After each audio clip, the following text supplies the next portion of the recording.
Seja bem-vinda, nossa vereadora Yasmin, fique à vontade.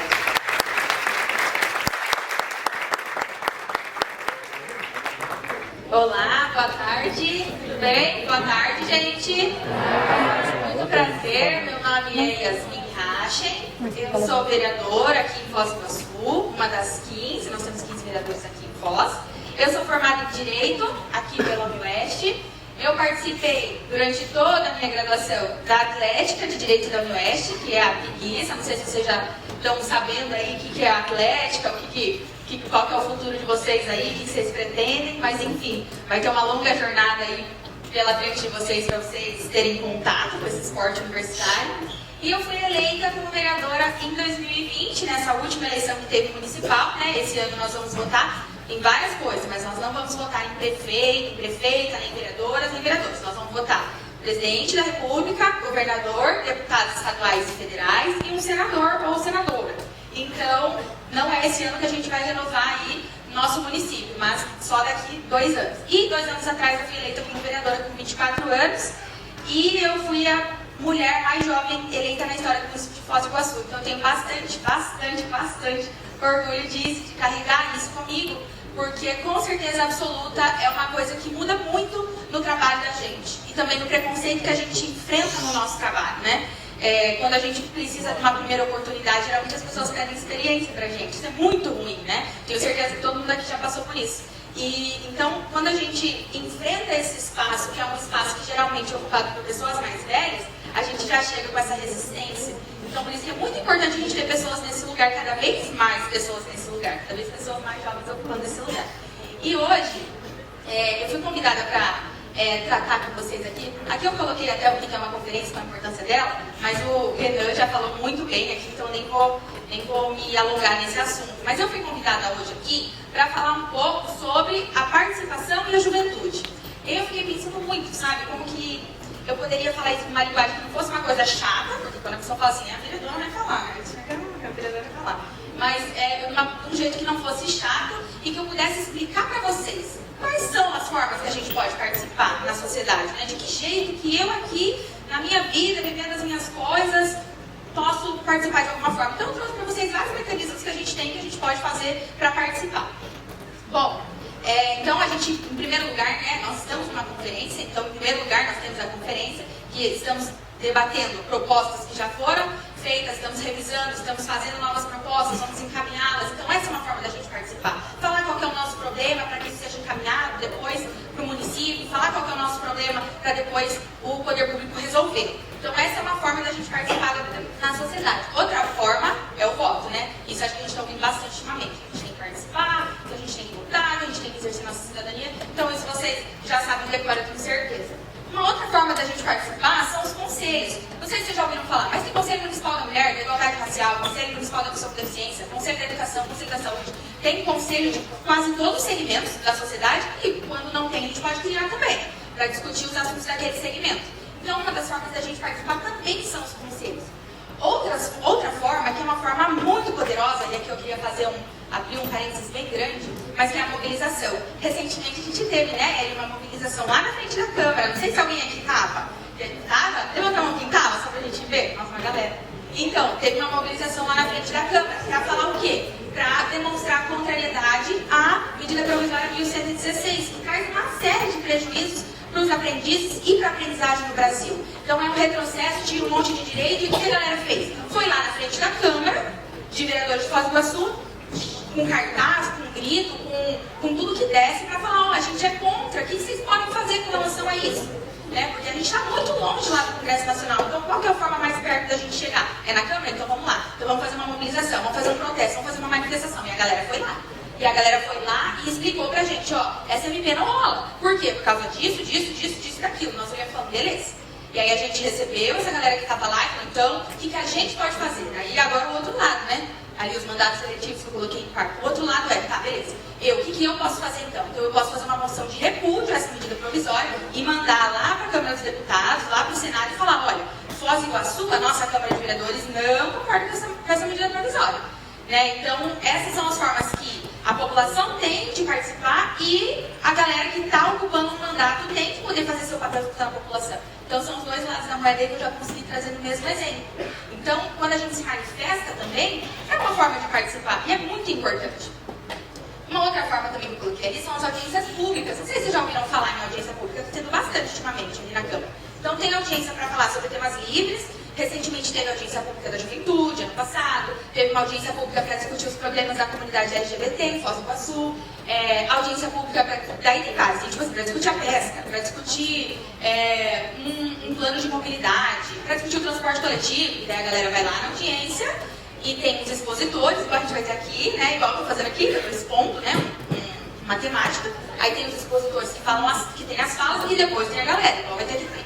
E depois vai ter a galera lá na audiência falando, ó, do transporte coletivo eu tô com um problema. Lá na minha região não passa, ou quando passa o horário é nada a ver. Tipo, o fluxo é essa hora e deveria ser outra hora. Então, uma audiência pública é um jeito também da população de participar. E por último, eu trouxe um exemplo bem peculiar de Foz do Iguaçu, porque não é todo município, toda cidade que tem orçamento participativo. Mas Foz tem. E eu não sei nem se vocês sabem disso, porque é uma coisa super nova. O orçamento participativo, o prefeito pega um pedaço do orçamento, tipo, ele define lá tantos milhões. E ele divide a cidade, aqui em Foz ele dividiu a cidade em 5 regiões, e ele faz tipo aqui, tipo essa conferência, assim, cada região da cidade fala, ó, esses tantos milhões aqui para a região norte, vocês estão decidindo o que nós vamos gastar. E aí a galera se reúne, tipo, a galera da guarda vai escolher uma coisa, do caça outra coisa, e aí todo mundo vai falar, a gente quer uma quadra em tal lugar, a gente quer uma reforma na escola. E aí quem tiver mais votos leva, até completar a quantidade de reais que o prefeito levou para aquela região. Então é uma forma muito massa de participar, já teve em 2019, teve ano passado e vai ter esse ano. Então de repente se você se juntar aí com a galera da tua região, quer ir lá reivindicar uma parada, não sei, uma pista, uma quadra, qualquer coisa, dá para se organizar para estar lá no orçamento também. E a gente ainda tem várias outras formas que são garantidas na Constituição também. Tem o plebiscito, que é quando não existe ainda uma lei, e daí o Congresso Nacional vem e fala assim, o que vocês acham de tal coisa? Coloquei os exemplos ali, mas não precisa se ater nessa parte, só para não esquecer, eu estava bem nervosa. Aí eu coloquei ali, por exemplo, o desmembramento do Estado do Pará, ou quando a gente foi escolher parlamentarismo e presidencialismo, o Congresso Nacional perguntou, e aí Brasil, o que vocês querem? E aí o Brasil respondeu, e aí foi feito. Diferente do referendo, que é o contrário, já existe a lei, e daí o Congresso Nacional consulta a população. Tipo assim, o povo brasileiro foi consultado em 2005 sobre a proibição do comércio de arma de fogo. Então, já existia uma lei, o Brasil foi consultado, e aí, vamos continuar assim? Não vamos? Vamos continuar, vamos proibir? Então, beleza. E daí foi proibido. Então, tem bastante diferença aí no referendo e no plebiscito. E aí eu trouxe uma coisa aqui. Na hora que eu estava preparando isso, eu falei, meu Deus, nem eu tinha tocado disso. A iniciativa popular, vocês assistiram um documentário chamado Pacto Brutal? Sim? Assistiram? Então, o documentário ele fala justamente sobre um acontecimento muito triste, mas que embasou uma iniciativa popular. Vocês quem assistiu sabe disso, né?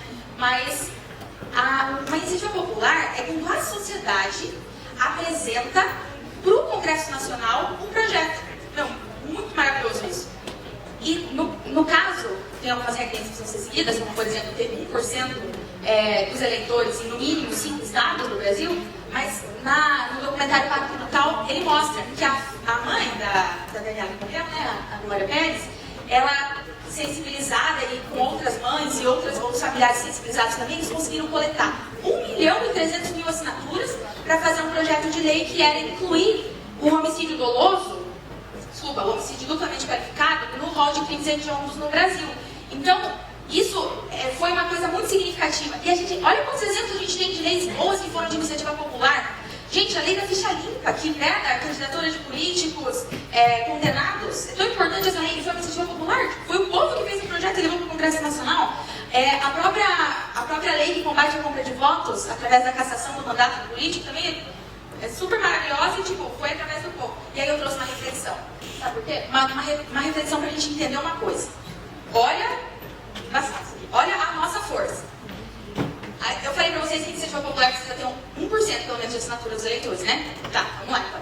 Nós temos mais de 156 milhões de eleitoras e de eleitores aptos a votar no Brasil esse ano, 2022, tá? Humanas, mas eu fiz a conta aqui. O que quer dizer isso? Se a gente tem 156 milhões de eleitores e de eleitores no Brasil, e a gente precisa de 1% para fazer um projeto para apresentar para o Congresso Nacional, vocês entenderam onde eu quero chegar? E a gente precisa de 1%, então a gente tem, tipo, jovem o suficiente, se a gente dividisse esse grupo em 3, 4, a gente ainda conseguir fazer 4, 5 projetos sem duplicar a assinatura e mandar para o Congresso Nacional e fazer isso virar projeto de lei no Brasil? Só nós, de 16 a 24 anos, tipo, é muita coisa. E às vezes a gente não se dá conta da força que a gente tem, da força que a juventude tem e dos mecanismos que a gente tem. Vocês sabiam que existia esse negócio de iniciativa popular? E que a lei da ficha limpa era uma iniciativa popular? E que a lei do homicídio duplamente qualificado era iniciativa... Então é uma coisa assim, que às vezes a gente não se dá conta do quanto a gente tem poder e do quanto isso aqui, votar nessas propostas aqui, falar o que a gente pensa, quais são nossos problemas, o que a gente quer, o quanto isso é poderoso, porque isso depois vira política pública, isso depois vira lei, isso depois outras pessoas vão ser beneficiadas. Olha o exemplo do Renan aqui, tenho certeza que a participação dele, quando ele era aprendiz, ele com certeza fez muitas coisas que hoje vocês talvez só estão disputando porque pessoas ali atrás, 10, 15 anos, conquistaram. Então é uma parada muito louca, porque a gente tem muita força e a gente precisa se apropriar disso. Porque existe uma importância muito forte da gente ocupar esses espaços das tomadas de decisões. Uma coisa que minha mãe falou pra mim, em 2020, que foi um dos grandes motivos assim, de eu sair candidata na época, eu falei assim, cara, não vou ganhar nunca, assim, tipo, na época não tinha nem vereador com menos de 40 anos na Câmara, na Câmara anterior, a de agora, eu falei, nunca vou conseguir. Aí minha mãe falou, ó, o negócio é o seguinte, os espaços nunca ficam vazios. O espaço está aqui, alguém vai ocupar esse espaço. E não necessariamente, esse alguém que vai ocupar esse espaço, ele vai defender aquilo que você acha que é certo, vai defender os seus interesses e vai lutar pelas suas lutas, vai brigar pelo que você quer brigar. Então, se alguém tem que ocupar, que seja você, ou seja, a galera que você acredita que você luta do lado. E aquilo mexeu muito comigo. Em Foz, existem 15 vereadores. E a gente precisa pensar que quanto mais segmentos da sociedade forem representados, melhor. Eu trouxe outra conta, vamos ver se vai ficar errado. Tá? Então vamos lá. Eu trouxe outra conta, outro exemplo aqui. Ó, para exemplificar, 35,5% dos eleitores de Foz do Iguaçu têm menos de 34 anos. Eu ia colocar aqui com menos de 24, mas daí já não ia contemplar eu fiquei um pouco chateada e coloquei 34. Então, se fossem 35,5% dos vereadores jovens, nós teríamos que ter pelo menos 5 vereadores jovens e não um, tá certo? Tá certo essa conta. Ó, e eu trouxe um outro exemplo, que é o exemplo da mulher. Hoje, inclusive, a gente fez uma palestra também de manhã, abrindo um evento do Agosto Lilás, a gente falou sobre a representação da mulher, né? E aí eu falei, vou levar também o dado da mulher, porque é muito interessante essa ordem. Ó, 54% dos eleitores de Foz são mulheres. Então, se fosse para ser na proporcionalidade, 54% dos vereadores mulheres aqui em Foz, nós teríamos que ter 8 vereadoras mulheres, não 13. Então, isso também é para a gente pensar nos nossos votos, né? Poxa, se eu sou jovem e eu quero que tenha uma pessoa jovem lá me representando, então vamos mudar isso através do nosso voto também, né? Porque isso reflete depois nas políticas que a gente enxerga. E aí eu coloquei uma pergunta para a gente refletir. Por que só um segmento da sociedade deve definir as políticas públicas e para onde vai o dinheiro? Por que tem que ser só o homem branco com mais de 45 anos? Por que só é um segmento que vai representar toda a nossa sociedade, que é diversa, que é ampla, que é vasta? Não faz sentido isso. A gente tem lei orçamentária, tem plano plurianual, tem emenda impositiva, tem Secretaria da Juventude. Quem que está ocupando esses espaços que está definindo para onde vão os dinheiro, para onde vão nossos recursos? Quem que toma as decisões do porquê que esse projeto é importante? É uma pessoa jovem que está falando sobre a juventude? Tem alguém que sabe melhor do nosso problema do que a gente?